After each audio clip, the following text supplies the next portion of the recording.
Warning, the following video discusses the latest Superman film and will get into spoilers about the film. When the video veers into spoiler discussion, there will be a warning about it that you can skip over. But still, viewer discretion is advised. So James Gunn's Superman is good. The guy who did 3 of the best MCU films surprisingly knows how to make a great superhero film that has a lot of weird, offbeat and obscure elements and makes them work when added to a Superman film. A film series that often has had trouble trying to leave the shadow of the 1978 film and make it seem new. It has elements like Krypto or his robot assistants, or additional DC characters like Guy Gardner, Hawkgirl, Metamorpho, or Mr. Terrific.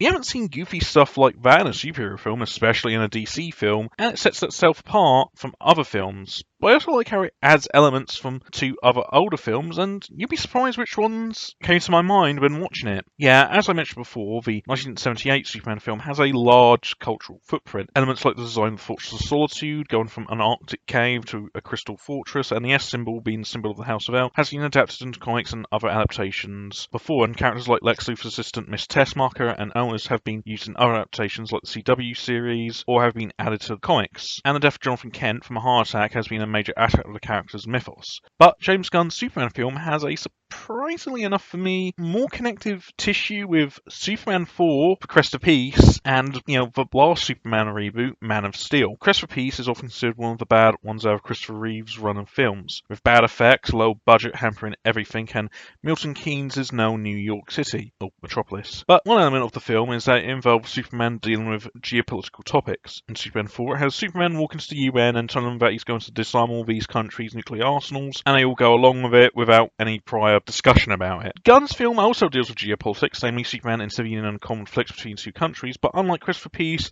it deals with the consequences of that. That film also has Lex Luthor involved, and like that film has him trying to benefit from the geopolitical conflict. In Crest of Peace, he's making a play at arms dealing, and in Gunn's film, he's also doing that, but trying to get land. I know he's also doing that just to show he's better than Superman, but I felt it was very similar to Hackman's version of the character, so I thought I'd bring it up here. Warning, this part gets into the spoilers about the film. Best skip this section if you haven't seen the film. You have been warned. Also, Ultraman, who turns out to be a clone of Superman in the end. Well, this does bring to mind Bizarro, and especially with him being sent into the pocket dimension, which seems like a likely setup for Bizarro world. But also in Superman 4, The Quest for Peace, that has Lex Luthor create his own Superman, the Nuclear Man. In a bit of dialogue in the Gunn film, Lex mentions that he was created from a scrap of Superman's hair. Yeah, Gunn, a man who put Howard the Duck in the MCU, is not afraid to reference prior 80s comic book adaptations. Now get Heather Locklear in this universe and he gets a trifecta. Spoiler time is over for now. You can now continue to watch the video. Now there has been lots of comparisons made between this film and the last Superman reboot, 2013's Man of Steel, which I think is fair as Man of Steel tried to go in a different direction from the previous Superman movie, Superman Returns, but the end result is a little bit divisive to say the least. And you can see Gunn build upon the themes and ideas that previous Superman film director Zack Snyder had touched upon in his films. Spoilers again, please skip if you do not want the movie to get spoiled. For instance, how he handles Krypton. While it isn't that much of a focus in his film, but Gunn does make a big change in their depiction of what is usually shown as a more utopian but full civilization as a more colonial one. Man of Steel did touch upon this as well, but with Krypton being more explorers than militaristic. Along with Zordon's plot in that film was to make Earth Krypton with the dubstep machine. But this isn't new. My Adventures of Superman depicted Krypton in a more militaristic fashion as well, and during the New 52 era, Lara was made part of Krypton's military, but it's noticeable when comparing it to the film. Spoiler talk over. Yes, this is a bit indulgent, but it adds to the runtime and,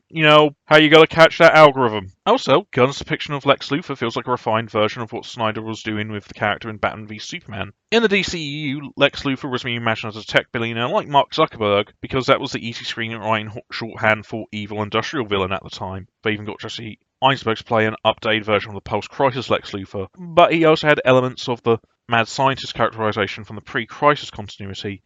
BVS's Luthor feels a bit derivative of other tech industry characters that were showing up in films and TV at the time, with Jesse Eisenberg's performance feeling a bit too manic. Compare that to Gunn and Nicholas Holt's version of Luthor, and you can see he's a bit more defined and a bit more darker. Gunn, as a writer, knows how to write villains and makes them utterly reprehensible. Him and Holtz's version of Luthor is manic, but he has a manic that makes pretty light film dark, while Eisenberg's Luthor was manic but not that threatening and a bit silly in a film that was trying to be serious. So those were my stray observations about a great movie I watched recently. Do you have any observations you made about this film? Sound off in the comments, and don't forget to share this video, like it, and also subscribe to my channel. Like what you see here? Then please subscribe to my YouTube channel so you can get more Watch This Space, but also other things such as my short films. Please remember to like and subscribe to the videos you just watched, and also please check out The Orange Bin, my blog, where I have write-ups of my episodes here, which with links to sources that I mention on the show. It also contains some of my old blog posts if you want to see what else I used to do back in the olden days.